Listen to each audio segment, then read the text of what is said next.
அனைவருக்கும் வணக்கம். இன்னைக்கு நடந்த அமைச்சரவை கூட்டத்தில்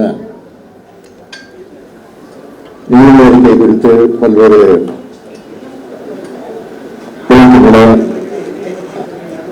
அந்த துறையினுடைய அதிகாரிகள் குறித்து சொல்லியிருக்கிறாங்க. அது மட்டும் இல்லாமல் ஒரு முக்கியமான ஒரு முடிவு எடுத்திருக்கிறோம். அது என்னன்னா, அதுக்காக தான் உங்களை போட்டிருக்கிறோம். தமிழ்நாடு இன்னைக்கு மிகப்பெரிய உரிமை போராட்டத்தை நடத்த வேண்டிய சூழ்நிலைக்கு தள்ளப்பட்டிருக்கு.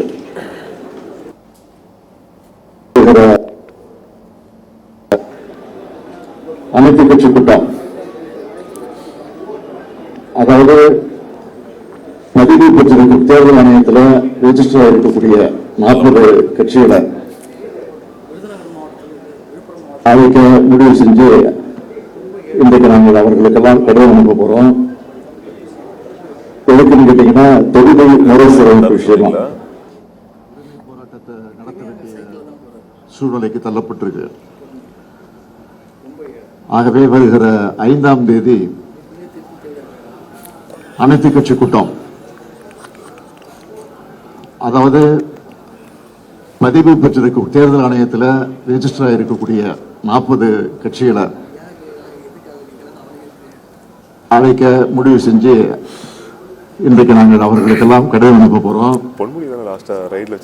எதுக்குன்னு கேட்டீங்கன்னா, தொகுதி மறுசீரமைப்பு விஷயமா. ஏன்னா தொகுதி மறுசீரமைப்பு பேர்ல தென்னிந்தியாவுடைய தலைக்கு மேல ஒரு கத்திய தொங்கிக்கிட்டு இருக்கு. இப்போ எதுக்காக சொல்றேன்னா, எல்லா வளர்ச்சி குறியீடுகள்லையும் முதன்மை மாநிலமாக இருக்கக்கூடிய தமிழ்நாடு கடுமையா பாதிக்கப்பட்டிருக்கு. இப்ப தமிழ்நாட்டில் மொத்தம் 39 தொகுதிகள் இருக்கு. நாடாளுமன்ற தொகுதிகள் 39 இருக்கு. இதை குறைக்கிற அபாயம் ஏற்பட்டிருக்கு. ஒன்றிய அரசு 2026ஆம் ஆண்டுல மக்களவை தொகையுடைய எண்ணிக்கையை மறுசீரமைப்பு செய்ய போறாங்க. பொதுவாக இதெல்லாம் மக்கள் தொகையை கணக்கிட்டு தான் செய்யப்படுது. மக்கள் தொகை கட்டுப்படுத்தணும் என்பது இந்தியா நாட்டுடைய மிக முக்கியமான இலக்கு. அந்த இலக்கை பொறுத்த வரைக்கும் நம்ம தமிழ்நாடு வெற்றி பெற்றிருக்கு. அது எல்லாருக்கும் தெரியும். பல 10 ஆண்டுகளா வெற்றிகரமான குடும்ப கட்டுப்பாடும், பெண்கள் கல்வி மற்றும் சுகாதார முன்முயற்சிகள் மூலம் நாம் இதை சாதிச்சிருக்கிறோம்.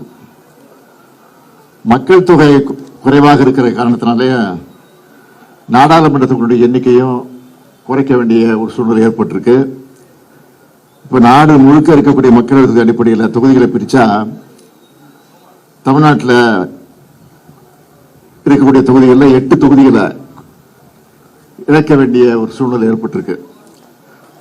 அதாவது தமிழ்நாட்டுக்கு 39 எம்பிகள் இருக்க மாட்டாங்க, 31 எம்பிகள் தான் இருப்பாங்க. இன்னொரு முறையில் கணக்கிட்டு பார்த்தீங்கன்னா, நாட்டில் ஒட்டுமொத்த எம்பிக்கள் எண்ணிக்கை உயர்த்தி அதுக்கேற்ப பிரிச்சாலும் நமக்கு இழப்பு தான் ஏற்படும். நமக்கான பிரதிநிதித்துவம் குறைஞ்சு போயிடும். அதிக மக்கள் தொகை கொண்ட மாநிலங்களுக்கு அதிக பிரதிநிதித்துவம் கிடைக்கும். இதனால் தமிழ்நாட்டுடைய குரல் நசுக்கப்படுது. இது வெறும் உறுப்பினுடைய எண்ணிக்கையை பற்றி கவலை மட்டும் இல்ல, நம் மாநிலத்துடைய உரிமையை சார்ந்தது என்பதை நாம் மறந்துடக்கூடாது. தமிழ்நாடு எதிர்கொள்ளவிருக்கக்கூடிய பல முக்கியமான பிரச்சனைகளை தமிழ்நாட்டை பொறுத்த வரைக்கும் அனைத்து அரசியல் கட்சிகள் மற்றும் தலைவர்கள் எல்லாம் ஒன்றிணைந்து முதற்கட்டமாக இந்த கூட்டத்தை ஏற்பாடு செஞ்சிருக்கிறோம். அனைத்து கட்சிகள் எல்லாம் கடந்து, அரசியல் எல்லாம் கடந்து இந்த விவாதத்தில் ஒன்று சேர்ந்து குரல் கொடுக்க வேண்டும் என்று உங்கள் மூலமாக நான் இப்பவே கேட்டுக்கிறேன்.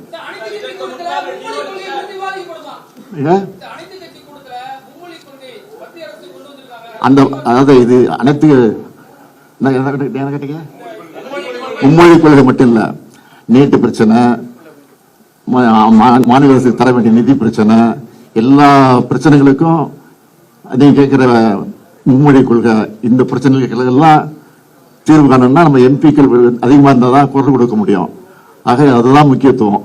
ஆக அதுதான் அடிப்படையை வச்சுதான் கொடுத்த கூட்டம்.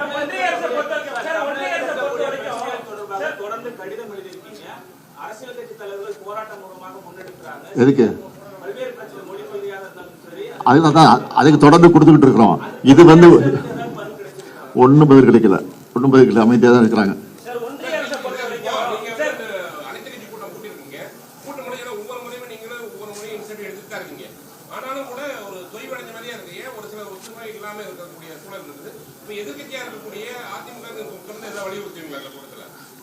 அதிமுக வர போறாங்க, இதுல நிச்சயம் குரல் கொடுப்பாங்க, நம்பிக்கை எங்களுக்கு இருக்கு.